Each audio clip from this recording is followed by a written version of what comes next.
선생님, 도대체 어떻게 100세까지 이렇게 멀쩡하신 거예요? 진짜 약 드시는 거 아니세요? 비법 좀 알려주세요. 진료를 마치고 나오는 길, 오늘도 누군가 제게 이런 말을 건넸습니다. 올해 92세, 여전히 현역으로 환자를 진료하고 있는 의사 지영철입니다. 저는 특별한 유전자를 가진 것도 비싼 건강식을 먹는 것도 아닙니다. 그저 이 5가지를 절대 하지 않았을 뿐입니다. 사람들은 흔히 뭘 하면 건강해질 수 있나요? 라고 묻습니다. 하지만 100세 넘게 장수한 분들의 공통점은 놀랍게도 하지 않는 습관에 있었습니다. 오늘 이 영상에서는 60년 의사 생활을 통해 직접 확인한 100세 노인들의 절대 하지 않는 습관 5가지를 알려드립니다. 지금부터 하나씩 알려드릴 테니 끝까지 집중해 주세요. 여러분 인생의 건강한 전환점이 될 수 있습니다. 그리고 이 영상이 도움이 되셨다면 좋아요와 구독, 그리고 주변 분들과의 공유까지 꼭 부탁드립니다. 그 작은 클릭 하나가 더 많은 사람의 건강을 바꾸는데 큰 힘이 됩니다. 그럼 시작하겠습니다. 사람들이 그래요.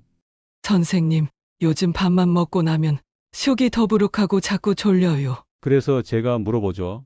혹시 매번 배 터지게 드시나요? 정말 신기한 게요. 제가 만난 100세 넘은 어르신들 공통점이 하나 있었어요. 절대 배부를 때까지 안 먹는다는 겁니다. 딱 80%만 먹고 수저를 놓아요. 하라 하치부라고 하죠. 배가 부르기 전에 멈추는 습관, 그게 장수의 첫 번째 비결이에요. 우리는 나이가 들수록 위도 약해지고 소화도 느려지거든요. 젊을 때처럼 많이 먹으면 그게 고스란히 몸에 부담이 됩니다. 위장에 염증 생기고 혈당은 급하게 올라가고 심장은 더 세게 뛰어요. 게다가 저녁 늦게 과식하면 잠도 얕아지고 아침에 얼굴이 퉁퉁 붓습니다. 78세 박정혜 할머니 기억나요? 20년 가까이 소화불량으로 고생하시던 분인데요. 병원 가도 큰 이상은 없대요. 그런데 제가 저녁 식사량을 반으로 줄이고 7시 전에 드시라고 했더니 일주일 만에 달라지더라고요. 속이 편해지고 아침에 부었던 얼굴도 가라앉았대요. 이제는 본인이 먼저 말해요. 이제는 과식 안 해요. 배부르면 손부터 놓습니다.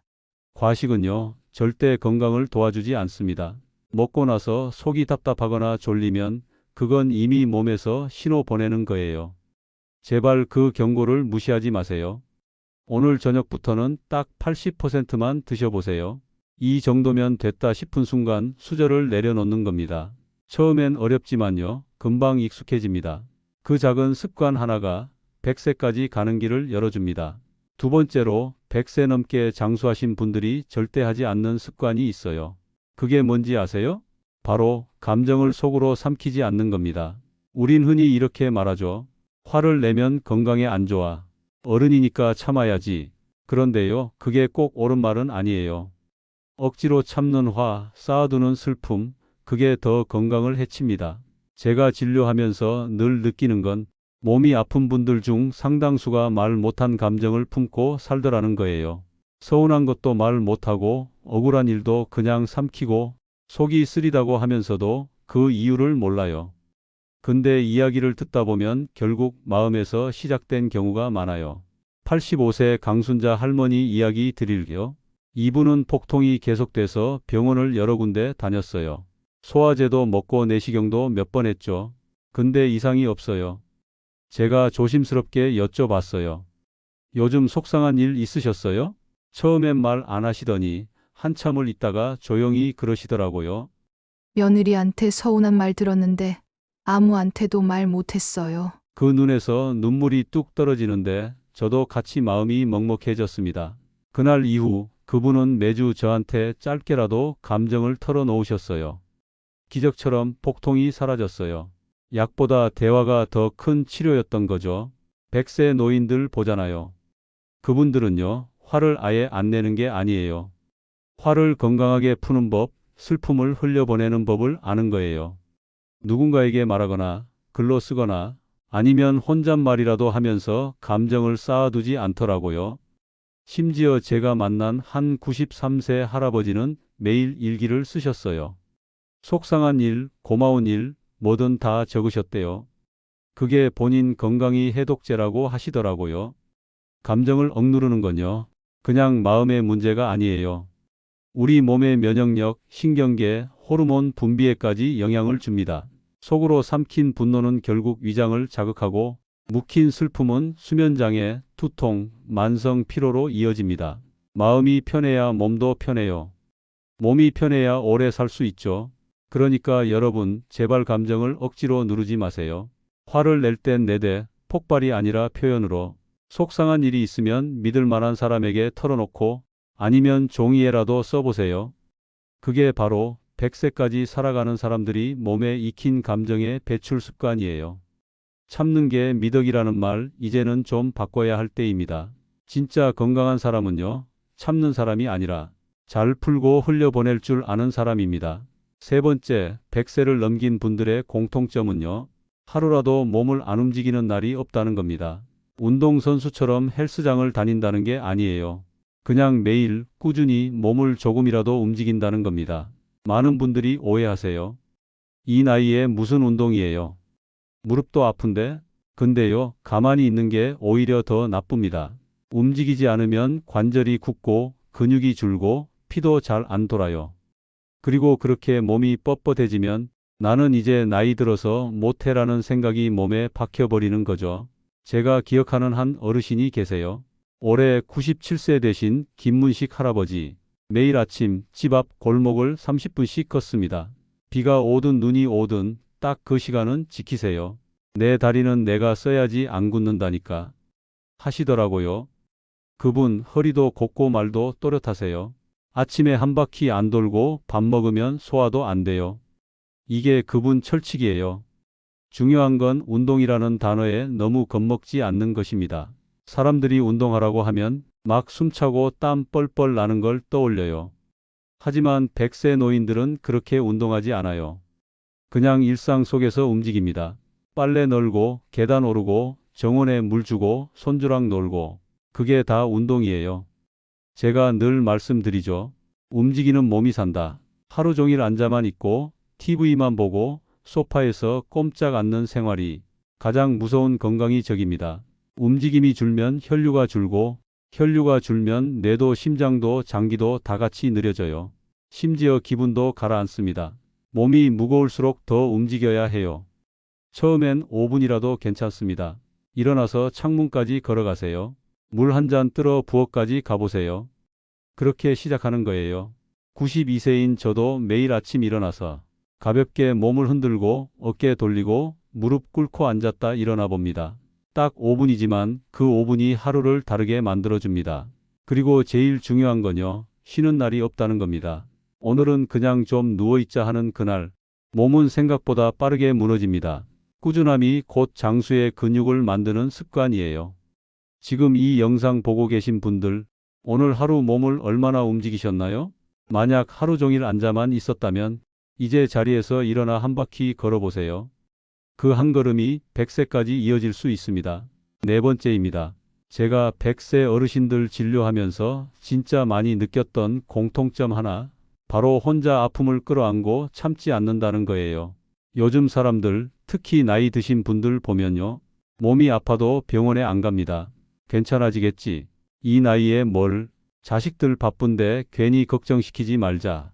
그렇게 끙끙 앓다가 병이 커져서 오는 경우가 정말 많습니다. 근데 100세까지 건강하게 살아온 분들은요, 몸에서 이상 신호가 오면 절대 그냥 넘기지 않아요. 조금이라도 불편하면 병원에 오고, 검사받고 상담하고, 또 몸 상태에 맞게 생활 습관을 조금씩 조절합니다. 90세 넘은 김정희 할머니는 몇 년째 제 진료실에 정기적으로 오세요. 별다른 큰 증상이 없어도 2달에 한 번은 꼭 오십니다. 지금은 괜찮지만 내 몸이 언제 바뀔지 몰라서요. 이게 바로 건강을 지키는 태도입니다. 그리고요, 몸만이 아닙니다. 마음의 아픔도 혼자 앓지 않아요. 외롭다, 속상하다, 무기력하다. 그런 감정들도 나눌 사람이 있느냐 없느냐. 이게 삶의 질을 크게 바꿉니다. 제가 만난 94세 송영호 할아버지, 아내분 먼저 보내시고 많이 힘드셨대요. 근데 그분은요, 매일 아침 공원 벤치에서 같은 시간에 오는 어르신들과 인사하고 얘기하고 농담도 해요. 그게 그분 인생의 치유처예요. 사람하고 웃고 떠들면 그날은 덜 아프다니까요. 그 말이 저는 아직도 귀에 맴돌아요. 반대로 몸이 아파도 참고 마음이 힘들어도 얘기 못하고 그렇게 혼자 삼키고 끙끙 앓다 보면 몸도 마음도 점점 다쳐버립니다. 혼자 아는 병은요, 되게 늦게 발견되고 더 무섭게 자랍니다. 100세 노인들은 절대 참지 않아요. 참는 게 미덕이라고 배우던 시대를 살았지만 진짜 건강하려면 제때 도움을 받아야 한다는 걸 그분들은 압니다. 그러니까 여러분, 몸이 이상하면 참지 마세요. 자꾸 어지럽다, 속이 불편하다, 잠이 안 온다. 그거 다 그냥 넘기지 마세요. 병원 가서 확인해 보는 거 부끄러운 일 아닙니다. 오히려 가족을 위한 배려입니다. 그리고 마음도 마찬가지예요. 속상한 일, 외로운 마음, 그런 거는 혼자 해결하려고 하지 마세요. 믿을 수 있는 사람에게, 가족에게, 혹은 전문가에게라도 얘기하세요.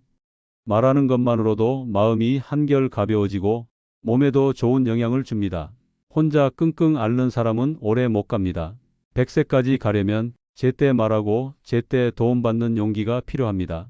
지금 당신 곁에 그 이야기를 들어줄 사람이 누구인가요? 있다면 오늘 그 사람에게 연락 한 통 해보세요.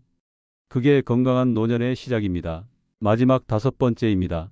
정말 중요한 건데요. 나이를 이유로 아무것도 시도하지 않는 것, 그게 오히려 노화를 앞당기는 습관이라는 겁니다. 저는 91세, 여전히 진료실에 나가고 환자들 만나고 있습니다. 주말에는 손주들과 공원도 걷고요. 이런 저를 보면서 많은 분들이 묻습니다. 선생님은 특별한 체질이신가 봐요. 아니요, 전혀요. 그저 나이를 핑계 삼지 않았을 뿐입니다. 제가 진료하면서 가장 안타까운 순간 중 하나는요. 이젠 늙어서 아무것도 못해요 라고 말하는 어르신을 만날 때예요. 그 말에 이미 본인이 본인을 포기한 거거든요. 근데 100세를 넘긴 분들은 전혀 다릅니다. 나이와 상관없이 할 수 있는 걸 찾고 시도하고 배우는 사람들이에요. 어느 날 89세 박말순 할머니가 진료 끝나고 이러시더라고요. 박사님, 저 이번에 스마트폰 배워보려고요. 손주들이랑 문자도 하고 싶고 사진도 보내고 싶어서요. 그 모습이 얼마나 멋있던지요. 처음엔 어렵고 힘들어도 할머니는 포기하지 않으셨어요. 지금은 손주 생일마다 이모티콘 보내십니다. 내가 할 수 있는 게 아직도 있다는 게 너무 좋아요. 그 한마디에 저도 가슴이 뜨거워졌습니다. 사람은요, 마음이 다치고 호기심을 잃는 순간부터 늙기 시작하는 겁니다. 몸이 늙어서가 아니라 이젠 못해, 이 나이에 뭘, 이런 생각이 우리 몸을 먼저 무기력하게 만드는 거예요. 100세 어르신들의 공통점은 명확해요. 절대 자신을 끝났다고 여기지 않습니다. 늘 배우고 시도하고 참여합니다. 평생 처음 그림을 배우는 분도 계셨고 80 넘어서 봉사활동 시작한 분도 계셨어요. 무언가를 처음부터 다시 해보는 용기, 그게 그분들을 100세까지 이끈 거죠. 그리고 꼭 대단한 걸 해야 하는 것도 아니에요. 집에서 화분 하나 더 키우는 것, 라디오 대신 유튜브로 건강정보 찾아보는 것, 동네 복지관 프로그램 신청해 보는 것, 이 모든 게 포기의 반대, 삶을 이어가는 움직임입니다. 나이는 숫자라고 하죠. 정말 그래요. 우리가 나이를 어떻게 대하느냐에 따라 그 숫자는 가능성이 될 수도 있고 변명이 될 수도 있습니다. 지금 이 영상을 보고 계신 분 중에도 혹시 요즘 자주 이 나이에 머리라는 말을 하셨다면 오늘 그 말부터 내려놓으세요. 지금 이 순간부터 다시 시작할 수 있습니다. 작은 것부터 내가 할 수 있는 것부터 해보는 겁니다. 제가 92세로 여기까지 올 수 있었던 것도 그래도 해보자는 마음 하나 덕분이었습니다. 그리고 그 마음이 제 삶을 더 길고 건강하게 만들어줬어요. 이제 여러분 차례입니다. 당신은 어떤 걸 다시 해보고 싶으신가요? 지금 바로 그 첫 걸음을 내디뎌 보세요. 당신의 몸과 마음은 아직도 할 수 있는 일이 너무 많습니다. 사실 이건 제가 말씀드린 5가지 습관 위에 덧붙이고 싶은 아주 소중한 한 가지입니다. 100세를 넘긴 어르신들, 그분들이 공통적으로 갖고 있던 또 하나의 마음가짐이 있어요. 그게 뭐냐면요. 나는 혼자 사는 사람이 아니다라는 생각을 늘 간직하고 계셨다는 겁니다. 어떤 분은 자녀들과 떨어져 지내고 어떤 분은 배우자를 먼저 보내고 혼자 살고는 있지만 혼자라고 느끼지 않으려고 노력하는 태도가 있었어요. 92세 유재연 어르신은 매주 토요일마다 동네 작은 교회 앞 벤치에 나가십니다. 그곳에 가면 말동무가 생기고 지나가는 사람들과 인사도 하고 그렇게 하루를 엽니다. 혼자 밥 먹으면 반찬도 안 꺼내게 돼요. 근데 누구 하나 지나가며 인사라도 하면 그날은 밥맛이 좀 나요. 이 말 저는 절대 잊지 못합니다. 노년이라는 건 몸이 늙는 게 아니라 관계가 줄어드는 것일 수 있어요. 사람을 덜 만나고 말을 덜 하고 이야기를 덜 나누게 되면서 조용히 천천히 안으로만 접혀 들어가는 거죠. 하지만 100세 노인들은 그걸 거부하셨어요. 누군가와 연결되어 있다는 감각을 끝까지 붙잡았습니다. 손주와 전화 한 통, 복지관 친구와의 커피 한 잔, 동네 약국 직원과의 짧은 안부 인사. 이런 소소한 관계들이 그분들에게는 살아있다는 실감, 살아야 할 이유가 되어 주었어요. 저는 환자들에게 늘 말씀드립니다. 사람은 혼자 살 수 없어요. 마음도 건강도 결국은 사람이 살려줍니다. 혼자 있는 시간은 많아질 수 있습니다. 하지만 혼자라고 느끼지 않도록 스스로 삶에 손을 뻗는 습관, 그게 필요해요. 문을 열고 밖으로 나가세요. 전화 한 통 해보세요. 동네 주민센터에 프로그램 하나 등록해 보세요. 그 작은 연결 하나가 당신의 오늘을 더 밝게 만들고 당신의 내일을 더 오래도록 지켜줍니다. 100세를 사는 건 결국 몸의 문제가 아니라 사람 사이의 온기를 지키는 문제일지도 모릅니다. 여러분, 지금까지 잘 따라오셨나요? 오늘 제가 알려드린 100세까지 건강하게 살아온 분들의 절대 하지 않는 습관 정리해 볼게요. 과식하지 않는다. 감정을 억누르지 않는다. 몸을 절대 가만히 두지 않는다. 혼자 끙끙 앓지 않는다. 나이 핑계로 포기하지 않는다. 그리고 마지막, 혼자 사는 게 아니라 함께 살아간다는 마음을 잊지 않는다. 이 6가지는요, 어렵거나 대단한 게 아닙니다. 그저 우리가 당연히 흘려보냈던 일상 속 작은 태도들이에요. 그런데 그 작은 것들이 누군가에겐 삶을 조금 더 길게, 조금 더 건강하게, 조금 더 따뜻하게 만드는 힘이 됩니다. 91세인 저도 여전히 그걸 지키며 살아가고 있습니다. 하루하루가 선물 같고 손주들과 걷는 공원이 아직도 소풍처럼 느껴집니다. 지금 이 영상을 보고 계신 분들, 당신도 충분히 할 수 있습니다. 지금부터 하나씩 실천해 보세요. 절대 늦지 않았습니다. 이 영상이 여러분께 도움이 되었다면 좋아요와 구독 꼭 부탁드립니다. 그리고 부모님께, 친구에게 혹은 혼자 계신 이웃에게 공유도 한 번만 해주세요. 그 작은 나눔이 누군가에겐 진짜 큰 힘이 될 수 있으니까요. 다음 영상에서는 나이 들어도 기억력을 지키는 뇌 관리법에 대해 알려드릴게요. 기대하셔도 좋습니다. 건강하고 따뜻한 하루 되세요. 저는 92세 의사 지영철이었습니다. 감사합니다.